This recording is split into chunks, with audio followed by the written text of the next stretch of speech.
Around the world, millions of people took to the streets this weekend in strong opposition to a possible war against Iraq. I was the mobilizing coordinator, and it was an incredible thing to be part of. Had this extraordinary turnout. They are blocking off from 52nd Street all the way down to 72nd Street. Even today, it's considered one of the largest protests in world history. And it didn't stop the war.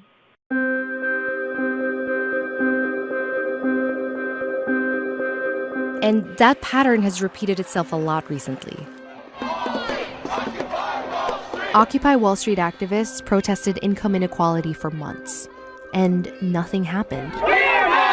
The Dakota Access Pipeline is still being constructed. And despite the millions of people who showed up to the women's marches, there hasn't been any sort of concrete policy change. These protests are highly attended and widely covered by the media.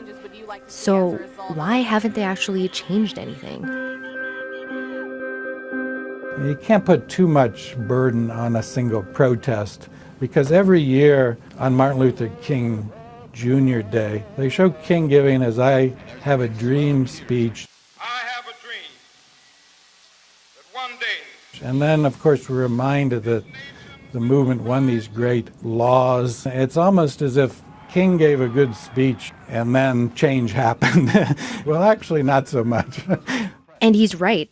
The March on Washington in 1963 was one protest in the 14 years that made up the civil rights movement. But in the end, it was also successful.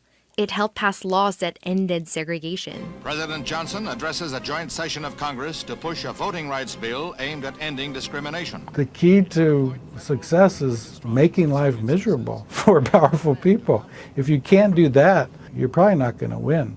So what happened between then and now?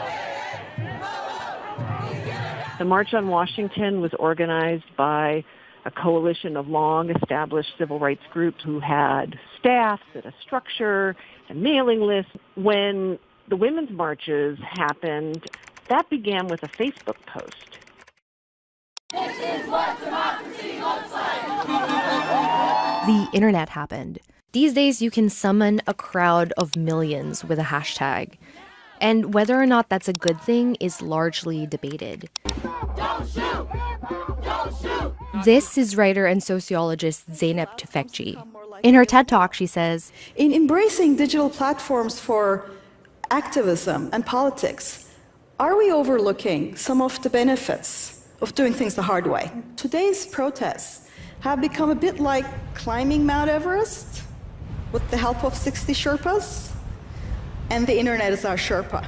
The civil rights movement didn't have the speed and power of social media. They had to be very deliberate in their tactics. For example, in the spring of 1955, a 15-year-old girl named Claudette Colvin was arrested for refusing to give up her seat on a bus. If she had been arrested today, it would have been all over Twitter. But the NAACP waited for someone to build their entire campaign on. Someone who was an older, more experienced activist who could withstand the media pressure. We were to achieve equal rights. Parks was arrested on a Thursday. On Monday, the Montgomery bus boycotts began. And they lasted for more than a year. Consider this.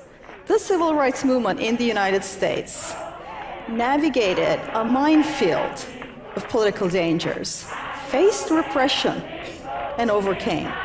One major policy concessions. In contrast, 3 years after Occupy sparked that global conversation about inequality, the policies that fuel it are still in place. But Kaufman thinks that policy isn't the only way a protest can change society. The work of protest is complicated, and it often unfolds over time. Protests can change the conversation, can change the terms of a debate about an issue. In 2011, researchers studied another famous movement that started online, the Tea Party. You ready for a tea party? Yeah! Its first big protest was on April 15, 2009, Tax Day. And it just so happened that it rained that day. Researchers found that in places where it rained, turnout was lower than places where it was sunny. And the rallies in districts that had sunny weather, where more people showed up to protests, also had a higher turnout for the Republican candidate in the 2010 congressional election. In fact, every protester who attended added between 7 to 14 more votes. So protests, they work because they inspire people who attend them to be more politically active. There's something about being in a crowd of people who share your passionate feelings about an issue that has an extraordinary power. It has a power that affects the people there and gives them the sense of purpose and hope to keep doing all the kinds of other work that it really takes to create change.